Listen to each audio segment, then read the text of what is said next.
নমস্কাৰ এই মুহূৰ্তত লৈ আহিছো বহুকেইটা গুৰুত্বপূৰ্ণ খবৰ অসমৰ লগতে দেশৰ বিভিন্ন প্ৰান্তৰ পৰা বহুকেইটা খবৰ যুগুতোৱা হৈছে প্ৰথম খবৰ হাজাৰ হাজাৰ লোকে বিদায় দিলে সামিউল হকক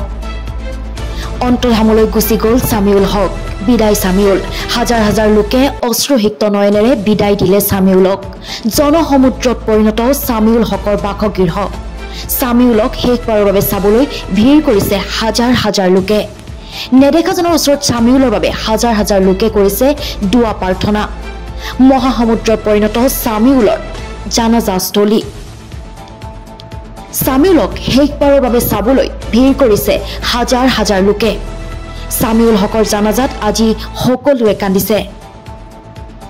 অশ্ৰুসিক্ত নয়নেৰে বিদায় দিছে হাজাৰ হাজাৰ লোকে অসমত মিয়ালেণ্ড দাবী কৰি কি বুজাব বিচাৰিছে মিয়ালেণ্ড বাংলাদেশত হ'ব অসমত নহব মিয়ালেণ্ড বাংলাদেশত হ'ব মিয়ালেণ্ড বাংলাদেশত দাবী কৰিব লাগিব অসমত মিয়ালেণ্ড দাবী উঠোৱা মিয়াক শীঘ্ৰে গ্ৰেপ্তাৰ কৰি ব্যৱস্থা গ্ৰহণ কৰিব লাগে এই দাবী উজনি অসম থলুৱা মুছলিম পৰিষদৰ প্ৰতিক্ৰিয়া অসমত মিয়ালেণ্ড দাবী উঠোৱা মিয়াক শীঘ্ৰে গ্ৰেপ্তাৰ কৰি ব্যৱস্থা গ্ৰহণ কৰিব লাগে অসমত যিয়ে মিয়ালেণ্ড দাবী কৰিছে সেইসকলৰ এয়া বহুদিনীয়া কুটিল ষড়যন্ত্ৰ অসমত মিয়ালেণ্ড দাবী কৰি কি বুজাব বিচাৰিছে মিয়ালেণ্ড অসমত নহব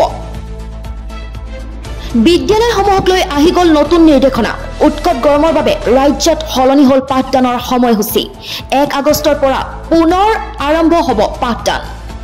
উৎকট গৰমৰ বাবে ৰাজ্যত সলনি পাঠদানৰ সময়সূচী উৎকট গৰমৰ বাবে ৰাজ্যত সলনি হৈছে পাঠদানৰ সময়সূচী পুৱা 7:30 বজাৰ পৰা সকলো শ্ৰেণীতে আৰম্ভ হ'ব পাঠদান নিম্ন প্ৰাথমিক বিদ্যালয়ৰ ছুটিৰ সময় পুৱা 11:30 বজা উচ্চ মাধ্যমিক প্ৰাথমিকৰ ছুটিৰ সময় 12 বজা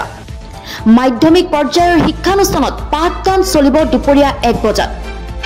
কামৰূপ মেট্ৰৰ ISDEO দীপিকা চৌধুৰীৰ নিৰ্দেশনা জাৰি ছুটিৰ ক্ষেত্ৰতো শ্ৰেণী অনুসৰি থাকিব তাৰতম্য গুৱাহাটীৰ সকলো শিক্ষানুষ্ঠানত প্ৰযোজ্য হ'ব এই নিৰ্দেশনা বিদ্যালয়সমূহক লৈ আহি গ'ল নতুন নিৰ্দেশনা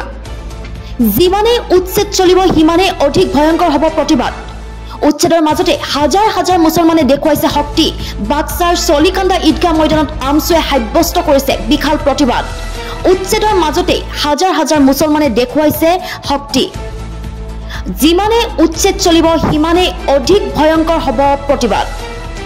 উচ্ছেদ বন্ধ নকৰা পৰ্যন্ত প্ৰতিবাদো বন্ধ নকৰাৰ হুংকাৰ আমছুৰ নেতৃত্বত ওলাই আহিছে হাজাৰ হাজাৰ লোক